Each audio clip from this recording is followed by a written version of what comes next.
Assalamualaikum warahmatullahi wabarakatuh. Waalaikumsalam warahmatullahi wabarakatuh. Apakah semuanya sudah hadir? Sudah, Bu? Sudah, Bu.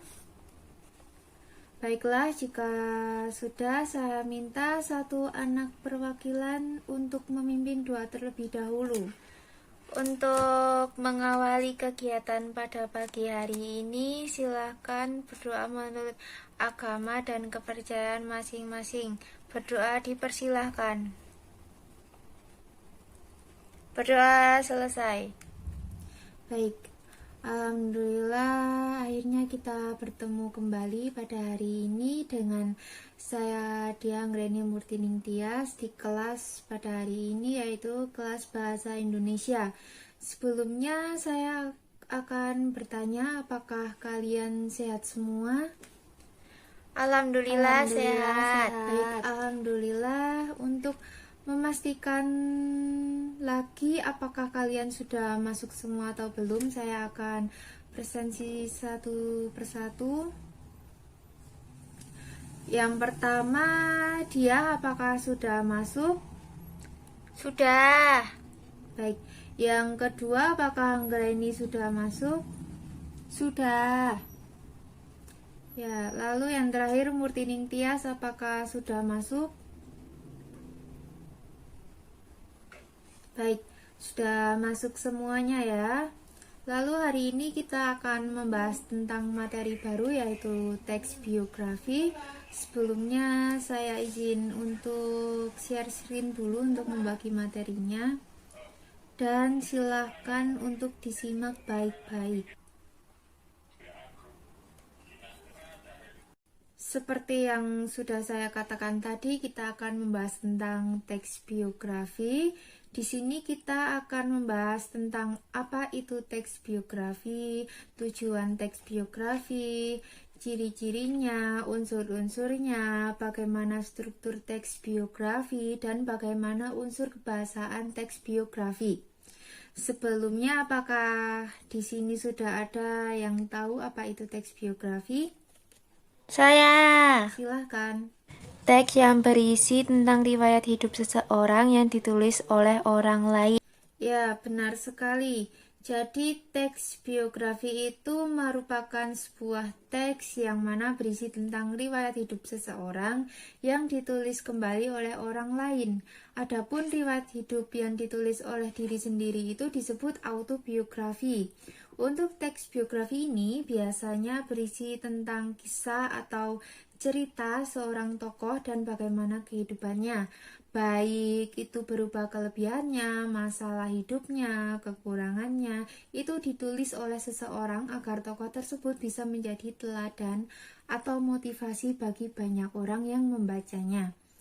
Kemudian adapun ciri-ciri teks biografi, bisa kalian baca. Yang pertama ada teks biografi harus memuat informasi berdasarkan fakta pada tokoh yang diceritakan dalam bentuk narasi. Kemudian yang kedua, teks biografi memuat sebuah fakta pengalaman hidup suatu tokoh dalam memecahkan masalah-masalah sampai pada akhirnya beliau menjadi sukses, sehingga patut menjadi teladan. Kemudian yang ketiga, teks biografi memiliki struktur yang jelas. Dan yang keempat, terdapat kisah yang menarik dan menginspirasi dalam kehidupan tokoh biografi, sehingga bisa mempengaruhi banyak pembaca. Yang kelima, yaitu biografi juga berisi kondisi-kondisi yang bisa memotivasi seseorang sehingga mencontoh atau meneladani kehidupan tokoh dalam teks biografi tersebut. Kemudian jenis-jenis teks biografi. Biografi sendiri merupakan salah satu bentuk teks cerita ulang. Dan ada jenis teks cerita ulang, yaitu di sini ada teks cerita ulang personal, cerita ulang fakta, cerita ulang imajinasi.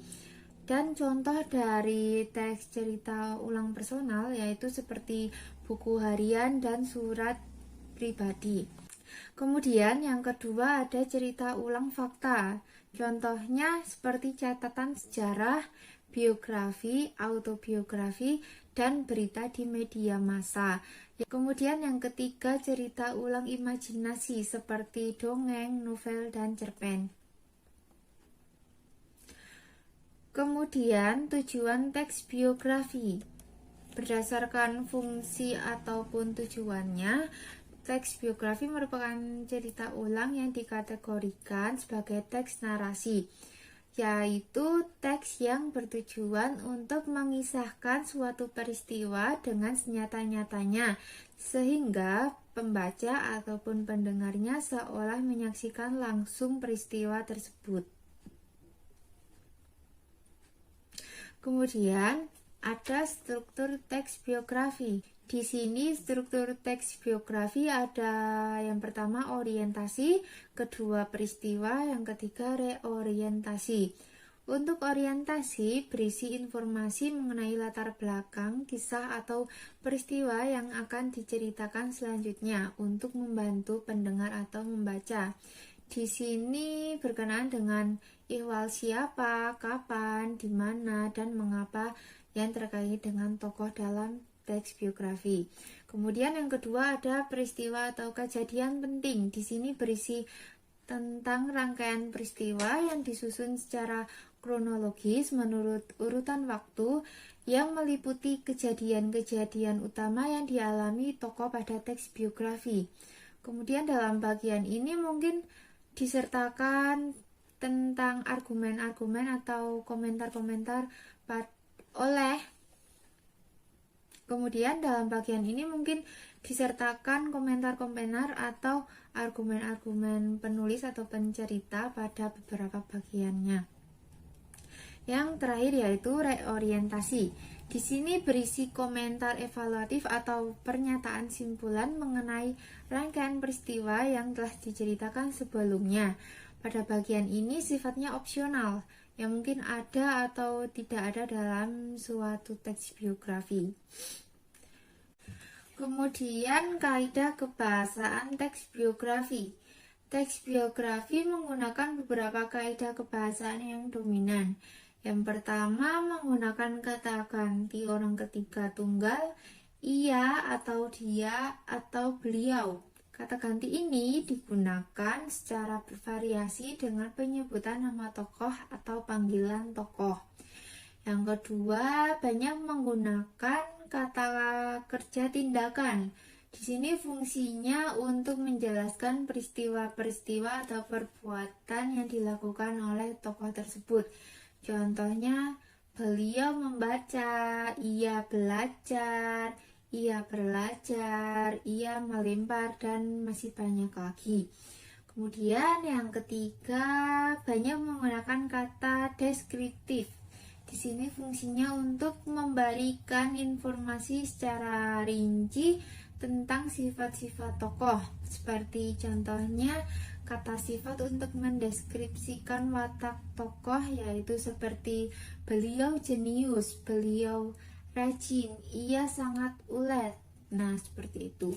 Dalam melakukan deskripsi ini seringkali penggunaan bahasa atau kata sifat didahului oleh kata adalah dan merupakan. Seperti beliau merupakan orang yang jenius. Mungkin seperti itu. Lalu yang keempat, banyak menggunakan kata kerja pasif. Di sini fungsinya untuk menjelaskan peristiwa yang dialami tokoh tersebut dalam subjek yang diceritakan. Seperti contohnya, beliau diberi, ia ditugaskan, ia dipilih. Nah, seperti itu.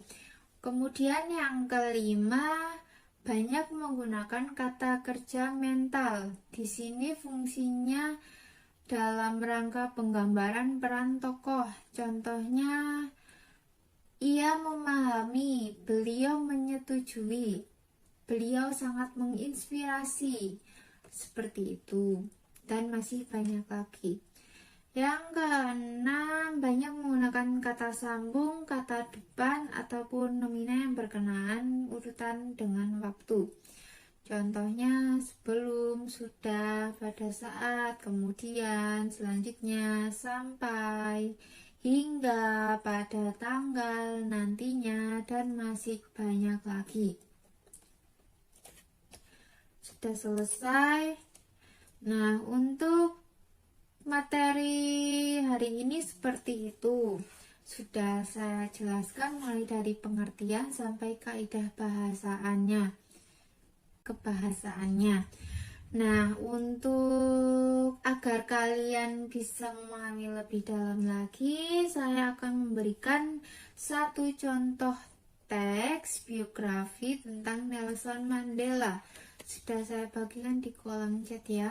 Silahkan kalian unduh dan kalian baca. Kemudian dipahami isi teks tentang Nelson Mandela itu. Kemudian coba kalian uraikan struktur teksnya. Kalian cari yang mana bagian orientasi, mana bagian urutan peristiwa, dan mana yang bagian reorientasi. Maaf. Dan coba kalian uraikan paragraf-paragraf dalam teks tersebut. Untuk waktu membaca dan membuat tugasnya saya beri 1 jam pelajaran mungkin cukup, dan jika kalian sudah siap bisa mempresentasikan. Silahkan untuk dibaca dulu teksnya. Struktur teks biografi Nelson Mandela, sang pemaaf peruntuh apartheid. Yang pertama, bagian orientasi, yaitu 1. Rolih Lah Mandela lahir pada 18 Juli 1918 di Umtata, Afrika Selatan. Yang kedua, Mandela merupakan anak dari seorang kepala suku.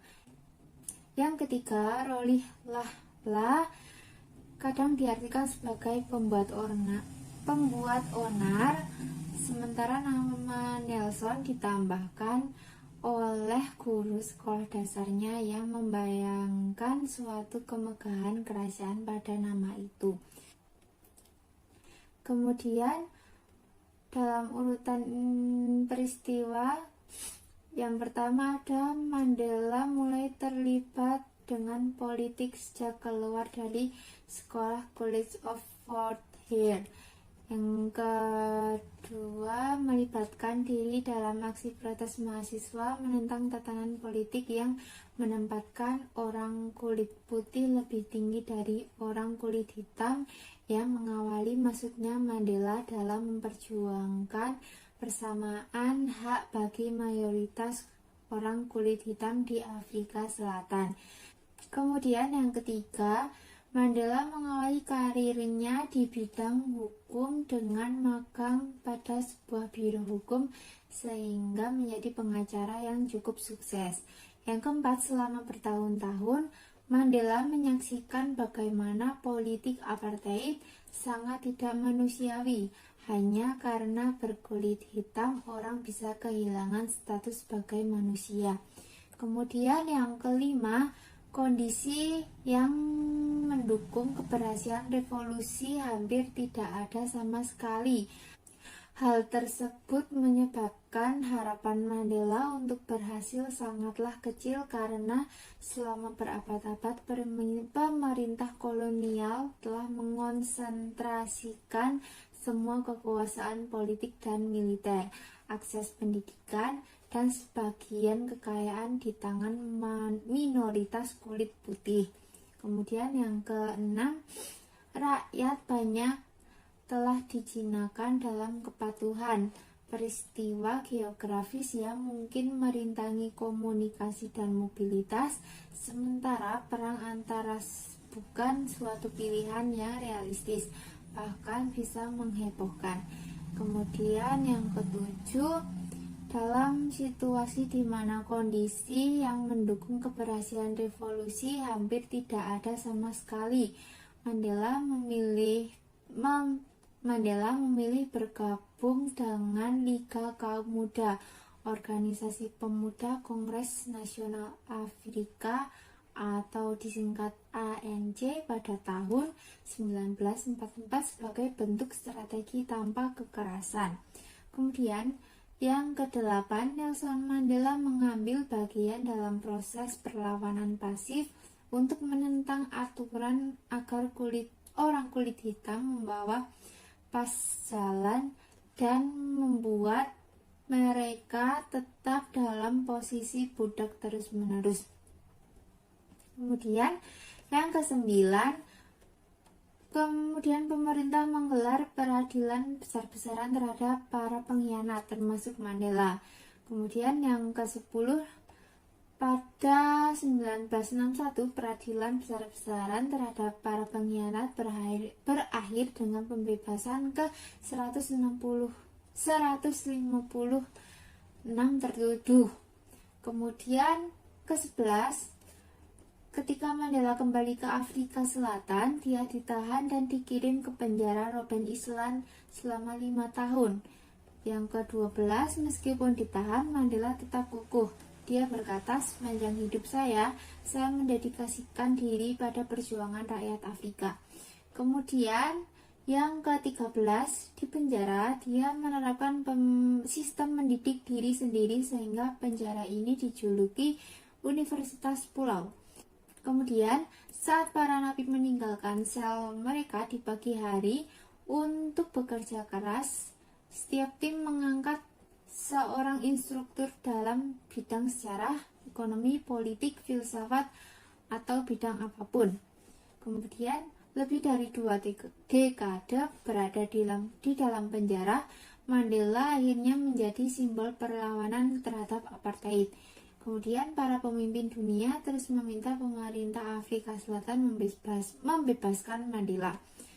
Kemudian Nelson Mandela terpilih sebagai Presiden Afrika Selatan pada pemilu 1994. Lalu Mandela mampu mengatasi persoalan rasa takut terhadap kaum minoritas kulit putih karena integritas moral dan fokus perjuangannya menyatukan dua warna kulit itu.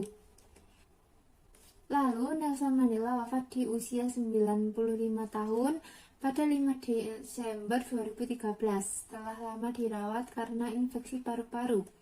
Kemudian jutaan pelayat mendoakan Nelson Mandela di tempat ibadah dan balai desa.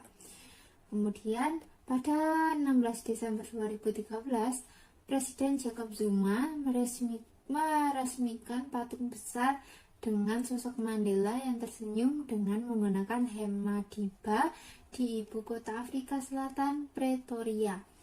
Lalu patung perunggu setinggi 9 meter dengan berat 4,5 diresmikan di pekarangan gedung pemerintah Union untuk menghormati pahlawan anti-apartheid Nelson Mandela. Kemudian untuk bagian reorientasi yang pertama, Nelson Mandela memiliki sifat pemaaf yang luar biasa sehingga pantas dihormati dan dikenang banyak orang di penjuru dunia.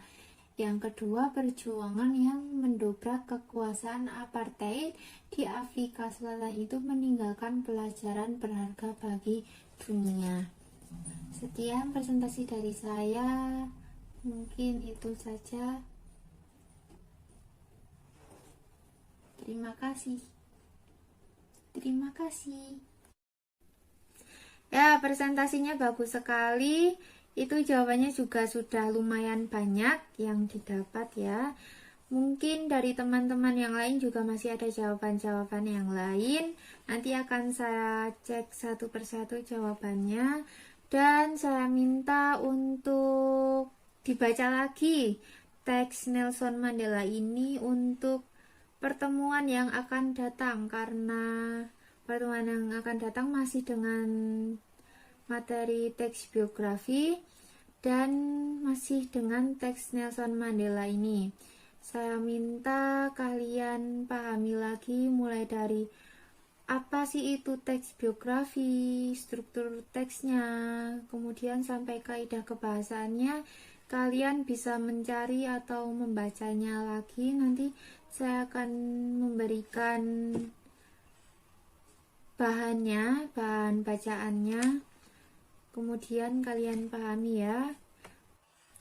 Dan mungkin untuk hari ini cukup saja sampai sini tentang teks biografi, dan satu tugas sudah selesai.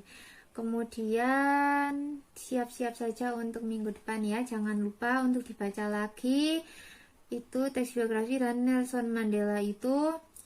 Mungkin sekian saja dari saya. Dijaga kesehatannya agar bisa ketemu di pertemuan yang akan datang. Sekian dari saya. Apabila ada kesalahan dalam pengucapan kata atau kurang jelas dalam menyampaikan materi, mohon dimaafkan. Kalian bisa bertanya lagi kepada saya. Mungkin itu saja saya akhiri. Wassalamualaikum warahmatullahi wabarakatuh. Waalaikumsalam warahmatullahi Selamat wabarakatuh. istirahat.